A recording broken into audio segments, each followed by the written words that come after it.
Shalom, roi et reine du royaume de Dieu. Merci encore de nous recevoir dans le confort de vos maisons. Je salue l'église qui est dans votre maison. Je suis Jean-Claude Dogo de Rich Ministries et je vais parler ce jour d'un thème qui est très très important, la valeur de l'homme. Alors nous allons tourner nos Bibles rapidement dans le livre d'Ésaïe au chapitre 2, verset 22. Je lis. Cessez de vous confier en l'homme, dans les narines duquel il n'y a qu'un souffle, car de quelle valeur est-il? Le Seigneur nous recommande de cesser de nous confier en l'homme, parce que dans ses narines il n'y a qu'un souffle, et de quelle valeur est ce souffle-là, est cet homme-là? C'est pour cela que ce titre dit la valeur de l'homme.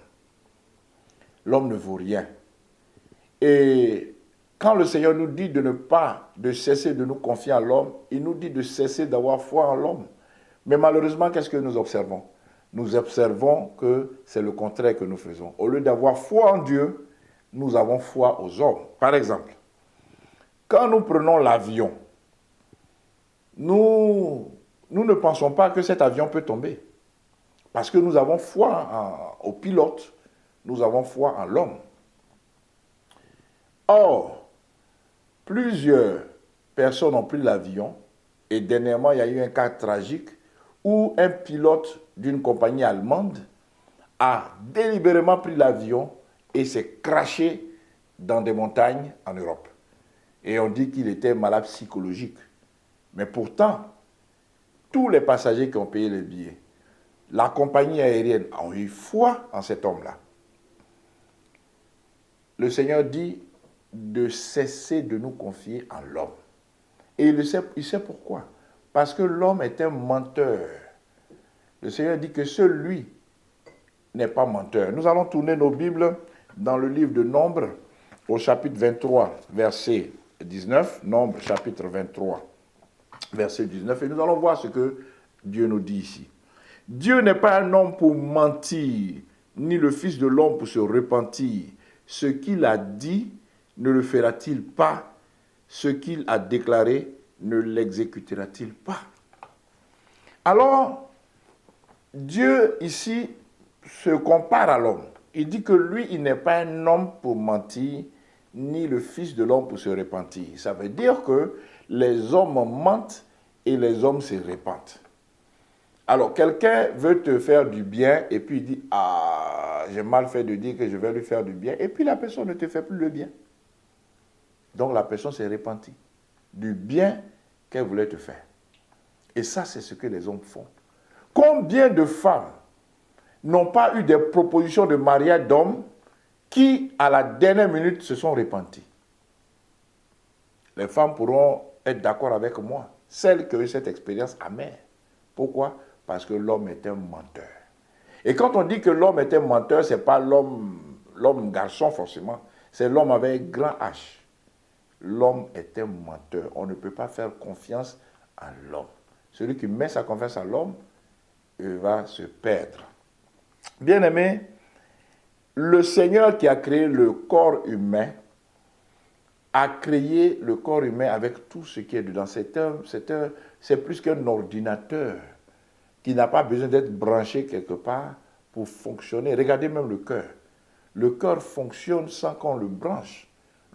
C'est extraordinaire. Même dans le sang, il y a des globules rouges, il y a des globules blancs. Et par exemple, le rôle des globules blancs, c'est de nous protéger contre toute agression extérieure, des infections. Les globules blancs vont attaquer l'organisme étranger qui vient nous infecter. Alors, est-ce que tu vas te confier, ou bien tu vas confier la défense de ton corps à Dieu qui a créé les globules blancs pour sa défense, ou bien tu préfères croire aux riches qui disent qu'ils ont créé quelque chose qu'ils vont t'injecter pour défendre ton même corps contre une maladie quelconque qu'ils ont eux-mêmes créée? À toi de voir, à toi le choix. Mais le Seigneur dit de cesser de nous confier dans les hommes qui n'ont qu'un souffle dans les narines. Et quelle est la valeur de ce souffle-là? Quelle est la valeur de ce souffle? Bien-aimé, ce que j'aimerais te dire ce soir ou ce jour, ça dépend de la position où tu te trouves quand tu reçois cette vidéo, c'est que tu dois être conscient que tu ne peux pas faire confiance à l'homme. Il y a des personnes qui sont allées se réfugier dans des pays parce qu'elles étaient persécutées dans leur pays, et les pays qui l'ont servi de refuge les ont livrés aux pays persécuteurs. On ne peut pas faire confiance à l'homme. On ne peut pas faire confiance à l'homme. Donc, bien aimés, retenons cela.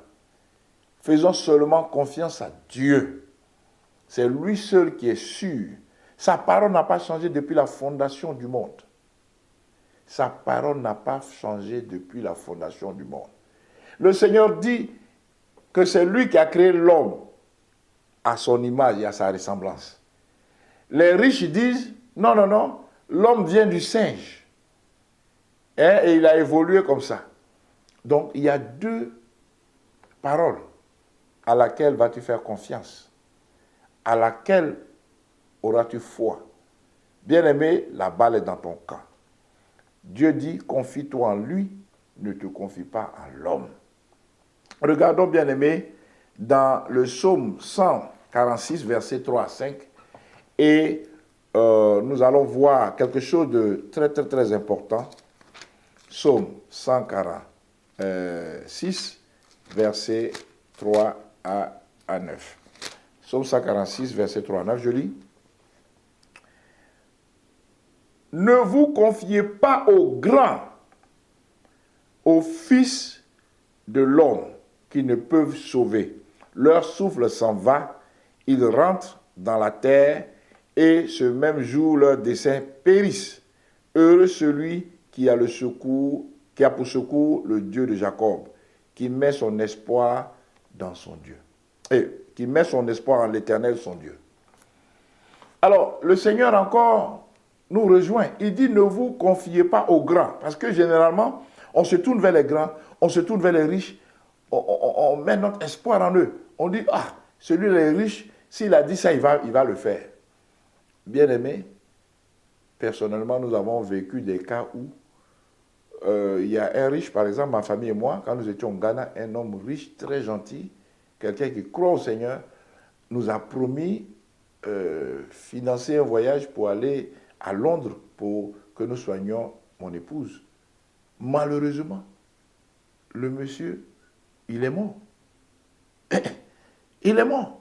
Donc, ce n'est pas parce qu'il n'a pas voulu. Mais il est mort, puisqu'il n'avait que dans ses narines qu'un souffle. Et quelle est la valeur de ce souffle? C'est la valeur que Dieu lui donne. Donc, l'homme ne vaut rien si Dieu n'a pas décidé qu'il vaut quelque chose. Donc, mettons notre confiance en Dieu plutôt qu'aux hommes. Bien-aimés, j'aimerais que nous puissions nous arrêter là et nous puissions rentrer en nous-mêmes pour voir si nous avons plutôt mis notre confiance en Dieu ou nous avons mis notre confiance aux hommes. Et comme cela, nous allons nous repentir et revenir à Dieu. Prions le Seigneur avec moi. Père éternel, je te demande pardon parce que j'ai mis ma confiance aux riches, aux grands, au lieu de rechercher ton secours. Toi, tu es infaillible. Tu dis dans ta parole que tu as fait les cieux et la terre, la mer et tout ce qui s'y trouve. Tu as fait droit aux opprimés et tu donnes du pain aux affamés. Tu dis dans ta parole que c'est toi, l'Éternel, qui délivre les captifs, qui ouvre les yeux des aveugles, qui redresse ceux qui sont courbés, qui aime les justes. C'est toi, l'Éternel, qui protège les étrangers. Tu soutiens l'orphelin et la veuve, mais tu renverses la voie des méchants. C'est pourquoi, Seigneur, nous revenons à toi pour te dire que c'est à toi seul que nous faisons confiance. Nous savons que toi seul peux nous ouvrir les portes du paradis. Nous voulons que tu viennes dans nos vies pour nous sauver. Au nom de Jésus. Amen.